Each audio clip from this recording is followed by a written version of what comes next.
But what is obviously changed is under the national security law.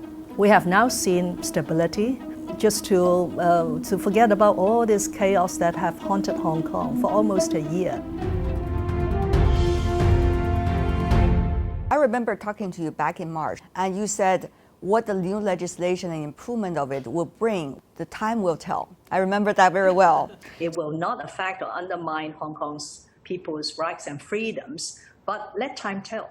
Right now, how do you see the changes it's brought to Hong Kong? Well, I think as far as the improvements to the electoral system of the Hong Kong Special Administrative Region, you still have to wait and see because we are still in the process of putting into local legislation the important decisions and amendments to the Annex 1 and Annex 2 of the Basic Law passed by the National People's Congress Standing Committee on the 30th of March.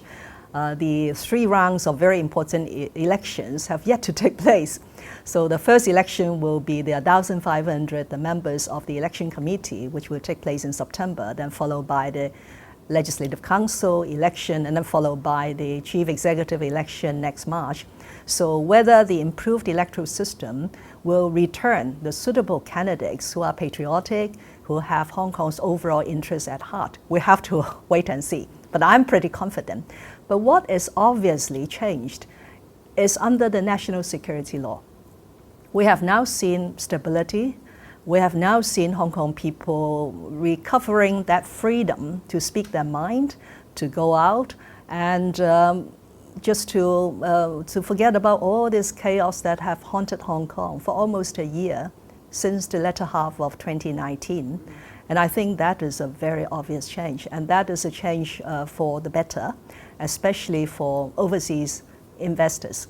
So I have been doing a lot more overseas promotions, sometimes riding on your platform to speak to the overseas community that Hong Kong will continue to be a very good place for investment because of the law and order that has been restored, but at the same time upholding human rights and freedoms and all those business-friendly environment that Hong Kong used to have. And on top of that, we have the support of the People's Republic of China and also the very favorable policies provided by the central government.